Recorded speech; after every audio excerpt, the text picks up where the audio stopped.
Bienvenidos, bienvenidas a lanueva.com. Vamos a tener hoy un nuevo debate económico en las instalaciones de La Nueva. Ya tuvimos uno a principio de año entre dos economistas que son Mauro Trellini y Francisco Cantamuto, que tuvieron su contrapunto, en aquel caso vinculado con el acuerdo que estaba por cerrar en nuestro país, el gobierno argentino, con el Fondo Monetario Internacional.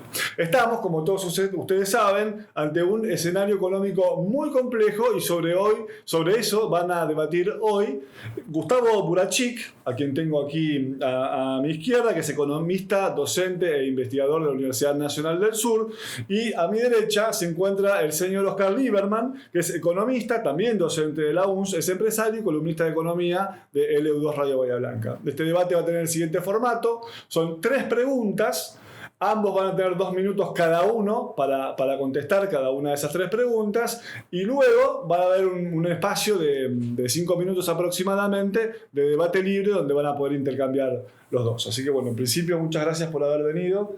Gracias por Oscar y Gustavo. Gracias. Bueno, según lo que acordamos antes de comenzar, la primera pregunta, el primero en contestar la primera pregunta va a ser Gustavo Buracic y luego será el turno de Oscar. Así que bueno, ya vamos a ir con tu tiempo. Dejo planteada la pregunta: ¿cuáles son los orígenes de la crisis que hoy atraviesa nuestro país? Voy a poner el tiempo y puedes empezar. Bueno, lo que primero hay que tener en cuenta para, me parece, comprender la naturaleza de la crisis es que esta crisis es una crisis de la economía y de la sociedad argentina, pero forma parte de un proceso de crisis muchísimo más general. En los países desarrollados, desde hace varios años, tiene lugar un proceso que los economistas denominan de estancamiento secular, es decir, de una desaceleración muy fuerte de la tasa de crecimiento, de la tasa de inversión, de formación de capital, y por lo tanto con una debilidad que está siendo estructural en el mercado de trabajo, alta desocupación en los tramos juveniles, etcétera, etcétera. Eso a nivel de los países desarrollados. En América Latina también vemos desde hace décadas que, pese a las subidas y bajadas en los procesos de crecimiento económico, la región no sale de su sistema, de su estructura atrasada, no avanza en sus procesos de industrialización, no se supera la desigualdad estructural de estas economías, que es de las más altas en todo el mundo. Y en ese sentido, los países desarrollados han mostrado muchas de estas tendencias similares a países atrasados. Crecimiento de la desigualdad, crecimiento de los conflictos sociales, baja inversión, problemas laborales. Y Argentina, por supuesto, ingresa en esta crisis mundial con sus características propias. Es decir, periodos de acelerado crecimiento muy cortos y luego crisis muy profundas, una deuda externa que no aporta nada absolutamente a la producción y por el contrario succiona recursos, y una política estatal obsesionada por el pago de la deuda que ha relegado todas sus demás funciones sociales. Yes. Por lo tanto, esta no es una crisis coyuntural, no es una crisis de tal o cual política en particular, es una crisis orgánica, estructural, de la forma en que está organizada la sociedad capitalista, que es crecientemente disfuncional para los ciudadanos en todos los países del mundo. Gracias, Gustavo. Bueno, el turno de contestar para Oscar. Repito la pregunta: ¿cuáles son los orígenes de la crisis que hoy atraviesa nuestro país? Bueno, Oscar, tu tiempo. Bueno, yo creo que más allá de que tenemos factores que compartimos con el mundo y con la globalización, creo que me voy a centrar en los problemas propios de la Argentina. La Argentina tiene una dinámica propia que hace que cuando al mundo le va bien y a nosotros nos va a generar mal, cuando al mundo le va mal, a nosotros también nos va mal. Entonces, creo que estructuralmente estamos organizados de una manera que tiene 2 focos que deberíamos corregir, y que mientras no se corrijan pasan los distintos gobiernos y van generando crisis que son cada vez más graves y cada uno le pone su particularidad. La primera, el mal manejo de la cosa pública. Nosotros manejamos muy mal todo lo que es colectivo. Somos un país que tiene mucha brillantez individual, pero no en lo colectivo, y el reflejo de este mal manejo es el hecho de que las crisis se transfieren desde el Estado hacia la gente permanentemente, y esta particularmente llegó a niveles estrepitosos, con agendas que no tienen nada que ver con lo que le pasa a la gente. Y la segunda cuestión es que además el modelo se administra de una manera inconsistente. Nosotros no logramos hacer modelos consistentes, porque podríamos discutir si queremos un Estado gigante, un Estado chico, un Estado mediano, cómo lo queremos, mientras sea consistente con la calidad y cantidad de lo que brinda y la forma en que obtiene los recursos y el efecto que deja en la sociedad luego de pasar con la aspiradora de recursos y lo que devuelve en gasto. Si eso es consistente, lo demás es una elección que hace la sociedad, pero nosotros hemos probado con distintas alternativas siempre inconsistentes. Y el reflejo de esa inconsistencia son estas crisis cíclicas que terminan con hiperinflación, con mega devaluaciones, con crisis de deuda, con la diferencia que creo que esta vez llegamos a una situación de la que no salimos y que no hay un cambio profundo. Nos quedamos realmente estancados rebotando contra esta esquina. 10 segundos. ¿Lo tomás? No, lo dejamos. ¿Ya está? Muy bien. Bueno, vamos a la segunda pregunta. En este caso el que va a empezar contestando es Oscar. Y luego es el turno de Gustavo. Bueno, la segunda es las medidas anunciadas, tiene que ver con las medidas anunciadas la semana pasada, ¿sí? Con la presentación que hizo el nuevo ministro Sergio Massa. ¿Son suficientes esas medidas, esos anuncios para evitar una profundización de la crisis? Dame un segundo, Oscar, que vamos con tu tiempo. Por favor. Le pregunto, ¿hubo medidas la semana pasada? No, yo creo que esto realmente es muy preocupante. ¿Por qué? Porque, como decía recién en la pregunta anterior, llegamos a una situación de la que no salimos. La Argentina viene con esta crisis cíclica en la cual tenía promedios de recesiones de 6 meses y promedios de expansiones de 2 años y cada tanto tenía un crack.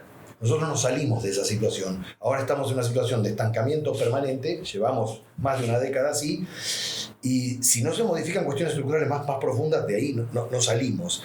Y estas medidas me parece que son distintas, muchas son muy parecidas a las que tenía Guzmán, no hay diferencia, y de hecho en la agenda uno ve que los temas son más o menos los mismos. Lo que logró es hacer cosas que Guzmán quería y no pudo.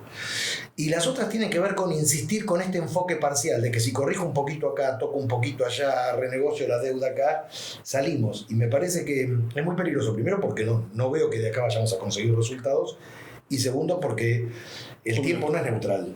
Así, si uno deja actuar el tiempo, cualquier cosa que uno somete al tiempo y no es estática, muta, se modifica. Y si somete al paso del tiempo la situación actual de Argentina, la crisis que estamos viviendo, tomando medidas que son insuficientes o que no tienen que ver con lo que nos pueden corregir, después esto quedamos peor aún. Entonces me parece que estamos perdiendo un tiempo precioso porque ya estamos hablando en términos electorales, ¿no? Si esto le va a servir al ministro, no le va a servir al ministro, si va a poder ser presidente, como si todo el año y pico que falta no podríamos hacer algo para salir de la crisis.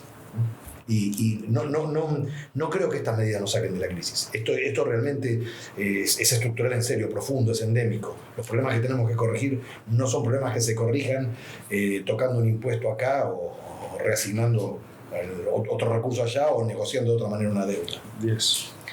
Listo, son 20 de crédito. Bueno, pasa por caja, para monetizarlo. ¿Cómo resuelvo esto con 2 economistas? Si lo van a monetizar los costos nuestros, no vamos a ser millonarios. Bueno, le paso la posta entonces a Gustavo, reitero la pregunta. Las medidas anunciadas la semana pasada, los anuncios que hizo el ministro Sergio Massa, ¿son suficientes para evitar una profundización de la actual crisis? Gustavo, por favor. Bueno, primero hay que precisar la crisis para quién. Estas medidas claramente apuntan a seducir a una parte de la sociedad, que son los exportadores, básicamente los bancos y las grandes empresas, que evidentemente estaban desconfiando de todas las administraciones anteriores.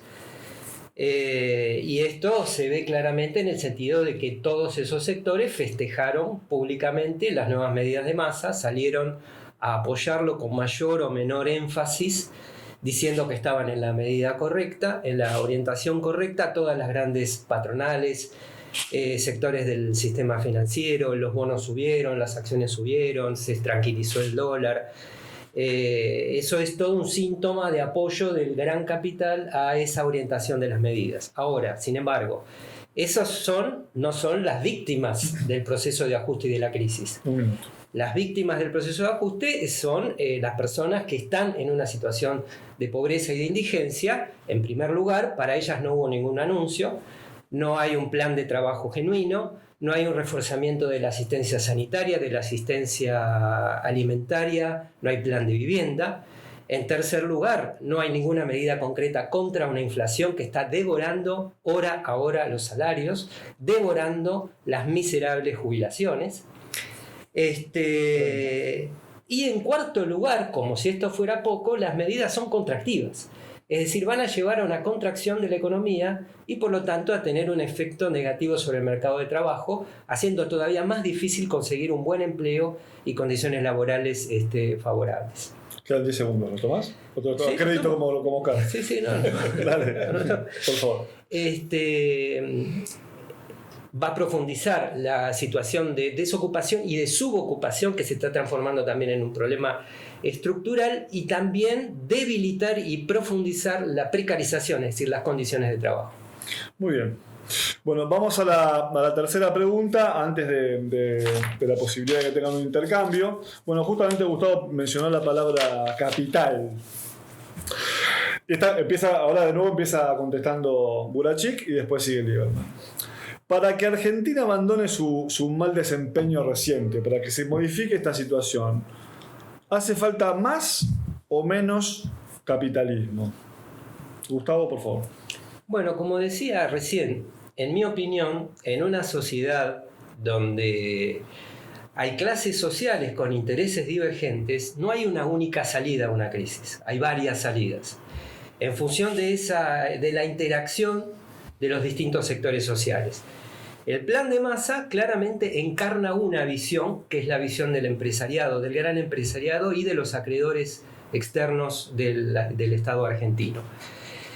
Como hemos visto, ese sendero de política económica es un sendero cuyas consecuencias inmediatas van a ser un deterioro del salario, un mayor deterioro del salario de las jubilaciones y un impacto negativo en el mercado de trabajo y un debilitamiento todavía aún más de la capacidad de acción del Estado en lo que hace a gasto en educación, vivienda, infraestructura, etcétera, etcétera.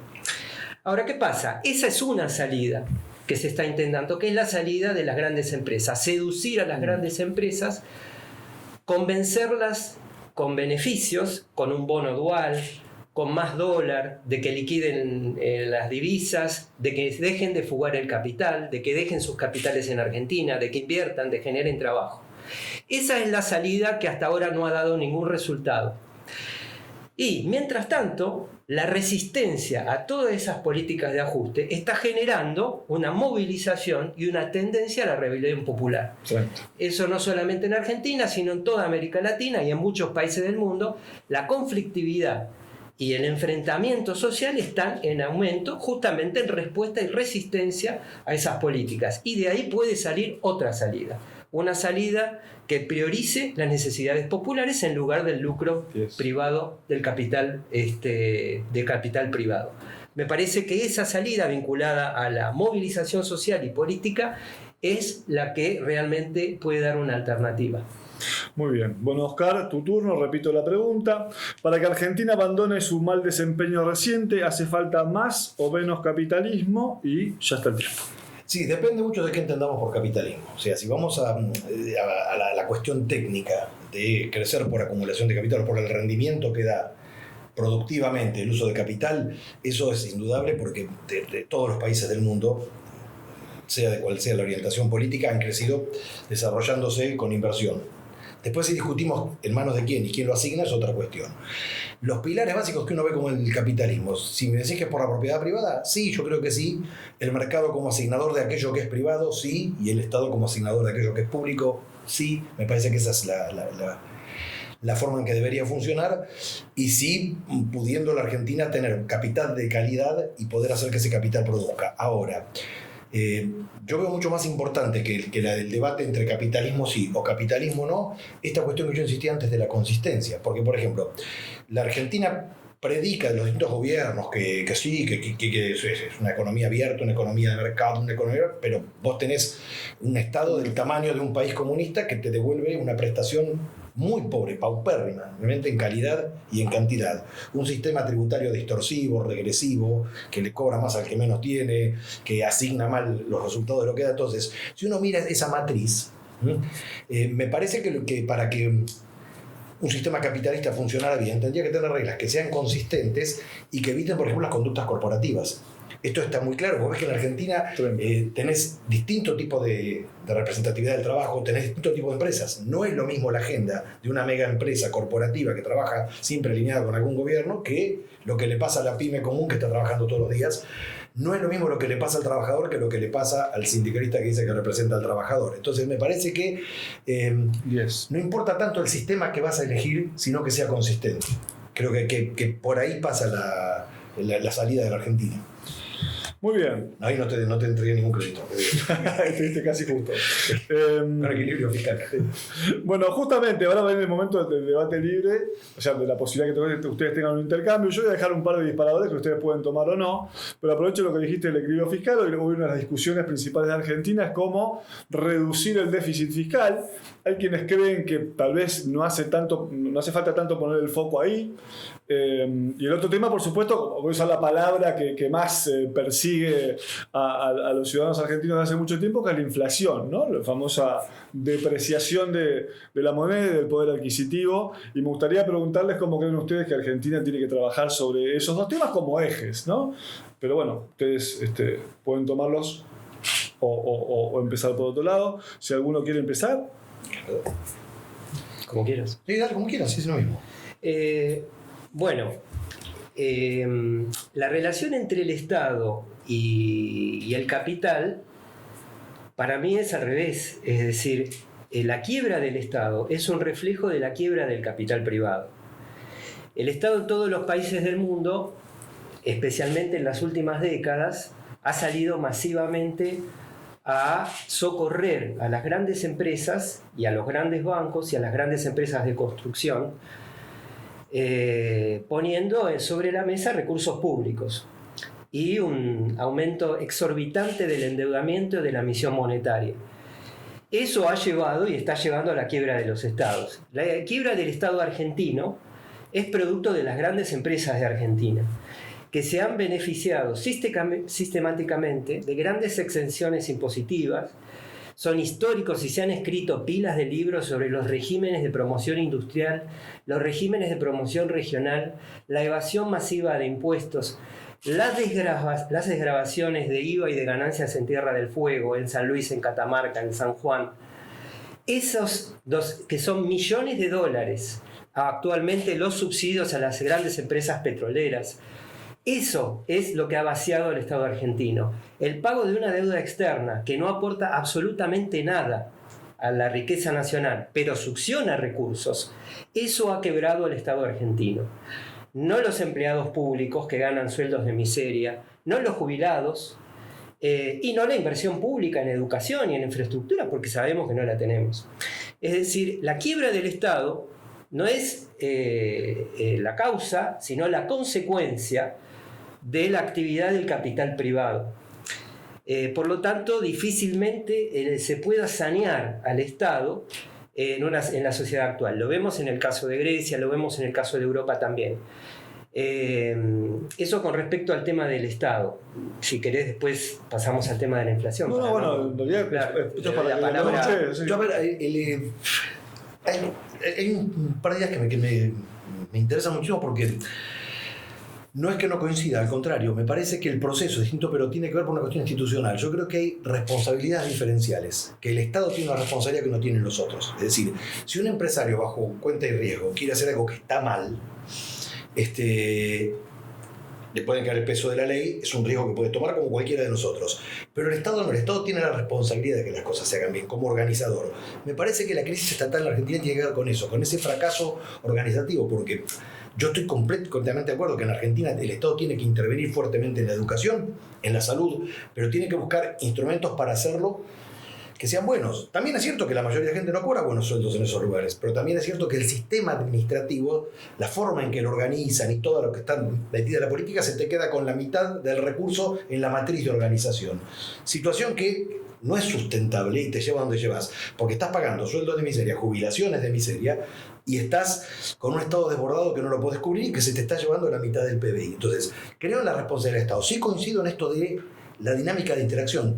La vez pasada estamos teniendo una discusión con varios colegas míos. Yo les decía, yo discutía con el tema de, les hacía un paralelismo si aplicáramos las hegemonías de Marx ahora acá en Argentina. Si uno mira la historia de la revolución industrial, ¿qué ve? Estaba la nobleza y los pobres, básicamente así funcionaba el mundo. Aparece este nuevo agente, que es el capitalista, que dice, yo te puedo dar crecimiento. Hay un acuerdo, para hacerlo cortito al cuento, ¿no?, entre nobles y capitalistas, Unos se encargan de producir, los otros de vivir de renta, y fuera del acuerdo queda la gente que labura. Por eso todas las revoluciones que vinieron después vinieron desde el laburo, los tipos que quedaron excluidos de ese acuerdo. La Argentina perfeccionó malignamente ese acuerdo, porque hoy la nueva nobleza es la política. Los políticos son una nueva nobleza. Pero en vez de dejar un sector excluido, han asociado una parte de cada sector. Vos tenés una parte del empresariado que hace negocios con el Estado. Entonces le conviene toda esta cosa, ¿no?, de la política. Tenés una parte del sindicalismo que hace negocios con el Estado. Y si pasas sector por sector, vas a ver que hay una parte, una cúpula que hace negocios. Entonces hay como una especie de nobleza repartida. Ningún sector queda 100% excluido. Entonces es difícil esperar que desde un sector se rompa ese círculo vicioso, porque siempre va a tener algún representante. A mí me pasa, yo lo vivo, vos hablabas de las empresas. Bueno, vos ves todas las empresas pymes, los que estamos laburando en el día a día y que no te da el sistema organizativo, no te da la presión tributaria, no te dan el tipo de regulaciones que podés. Tenés una macro que determina mucho más tu ecuación que la micro. Y el empresario pyme, ¿qué tiene que hacer? Ponerse y laburar. Cuando vos laburás, te pasas 8 horas produciendo algo y al final del día el resultado de la ecuación lo explica mayoritariamente lo que te hacen en la política macroeconómica y no lo que hiciste vos. Algo está funcionando mal. Ahora, el que se sienta a hablar de esa ecuación macroeconómica no sos vos. El empresario que va a representar tus intereses y que seguramente hace negocio con el Estado no es el pyme que está laburando ahí. Entonces, esa dinámica yo creo que sí que es clave para la crisis argentina y es lo que hace que hoy no se pueda romper, porque sí, vos ves que aparece un ministro nuevo que tiene sectores que están así en este tipo de anuencia, y sí, los van a aplaudir, se van a besar entre ellos, están todos felices, pero después eso no redunda en un modelo que cura la crisis argentina. Ahora, si no rompes eso, no salís. Pero para romperlo, insisto, me parece que el Estado yo lo separo del resto, no porque no haya empresarios, no haya sindicalistas, no haya representantes que no tengan culpas compartidas, sino por la responsabilidad organizativa que tiene. O sea, el Estado tiene la responsabilidad de que eso no sea así. Sin embargo, es el que favorece esta organización. Estas denuncias, estos escándalos que vemos siempre de obras públicas y cosas por el estilo de mal gasto, de tributos dirigidos con exenciones hacia gente a la que se los quiere beneficiar o regiones a las que no es una historia de ahora. Es una historia, recién Gustavo citaba lo de Tierra del Fuego. ¿Cuándo fue eso? O las exenciones sí, los años 80. Por eso, o las de San Luis. Es una historia cíclica que ahora se ha ido perfeccionando, porque ahora sí logramos que ya, o sea, uno en los 80, por ejemplo, veía que, o finales de los 80, veía que los políticos estaban en un nivel mejor. No se veía esta nobleza obscena que uno ve ahora, donde parece que hay como una cosa snob, ¿no? Parece que es como que si uno quiere saber lo que pasa en la política, hay que leer la revista Cara, más o menos, para ver lo que pasa. Y ahí hay toda una interrelación que yo creo realmente que no es representativa de la sociedad. Entonces, ¿el límite cuál es? Que si las propuestas que salen para que la gente vote vienen así, y es difícil esperar un cambio de ese lugar. Yo creo que y en eso sí responsabilizo al Estado, porque el Estado es el que tiene que organizar que esto no sea así. Tiene que ser el que resiste, no ser poroso a estas anuencias, sino resistirlas.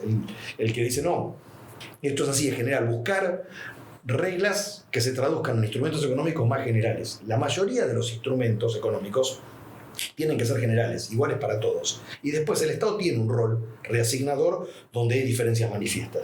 Pero no al revés. Porque si no, con esta excusa de que venimos a ordenar la economía y ayudar al que necesita, terminan logrando el resultado completamente opuesto, con el agravante de que destruirse el esquema productivo cotidiano. Porque el esquema productivo cotidiano en el que la mayoría de la gente tiene empleo es un esquema de pyme. La mayoría de la gente en la Argentina no trabaja en una corporación, sino trabaja en una pyme. Entonces, uno tiene que lograr que la cotidianidad funcione con la gente concentrada en su laburo. Cuando la gente tiene que estar mirando que el precio del dólar, que qué haces con la plata, que la tasa de interés, que te cambiaron un impuesto y tenés que liquidar algo que es retroactivo, pero es imposible tener la cabeza concentrada en producir.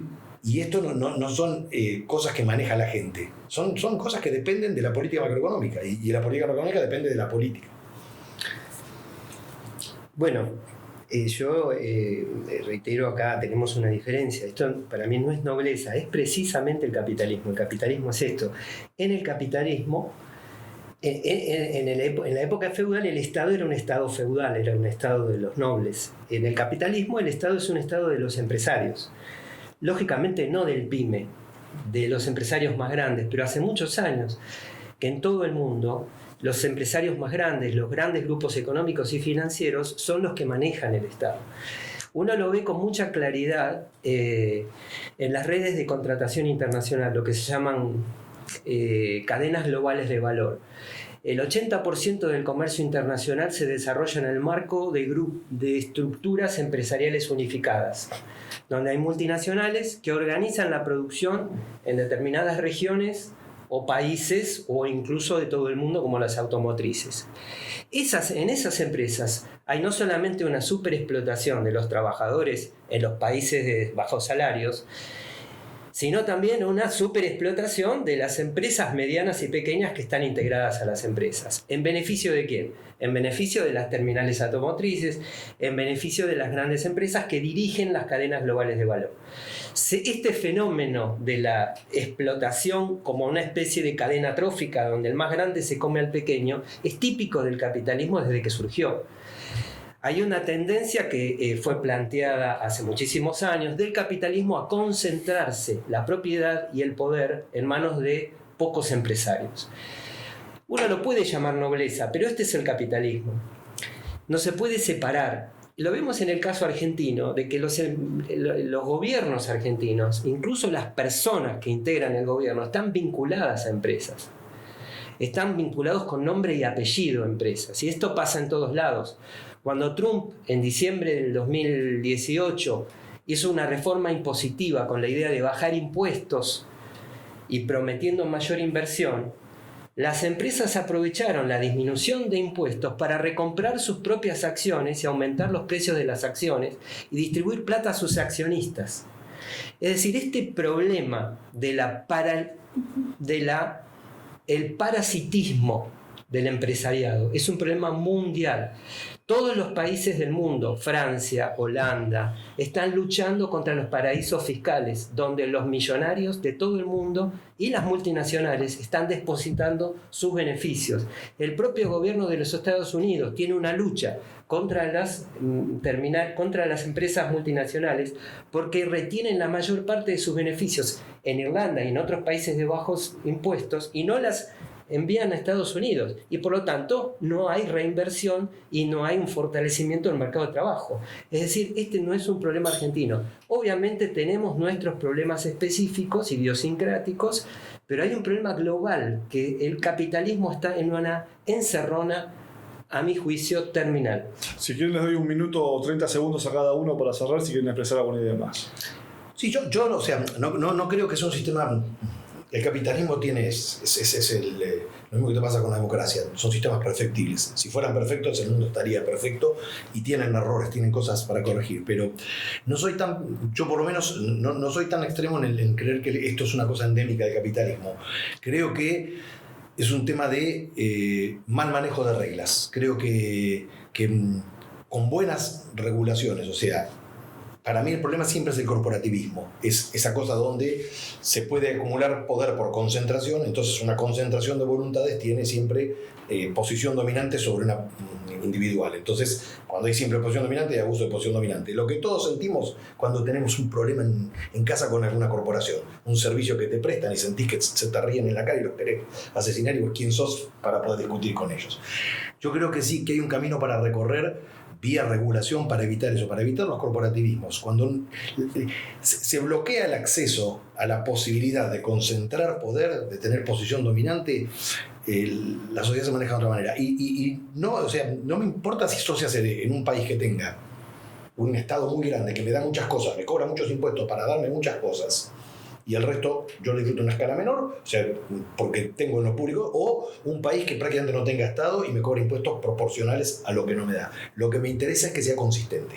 No, esta cosa donde predicamos, que creo que es el gran error argentino, esta hipocresía institucional, donde predicamos los fines más nobles y ponemos en marcha los instrumentos contrarios para conseguirlo. Entonces, me parece que el trabajo está por ahí, tiene que ver más con reglas y con cumplirlas que con una cuestión sistémica. Bueno, si no te parece mal, Oscar, le damos un último concepto, si quiere, Gustavo, para que cierre.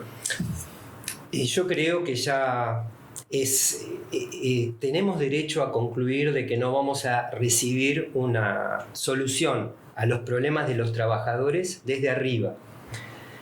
En cambio, yo creo que la movilización, la participación de los trabajadores, de los jubilados, de los desocupados, su organización, su movilización y el reclamo, esa es la vía para abrir un cambio que realmente sea en beneficio de la mayoría y no otra vez una profundización del ajuste económico. Bueno, muchas gracias a ambos. Gracias a ustedes por la invitación. Por invitar. Bueno, participamos hoy de un nuevo debate económico en La Nueva ante el complejísimo escenario que vive nuestro país. Participaron, en este caso, Gustavo Burachik y Oscar Lieberman, ambos economistas, ambos docentes de la Universidad Nacional del Sur.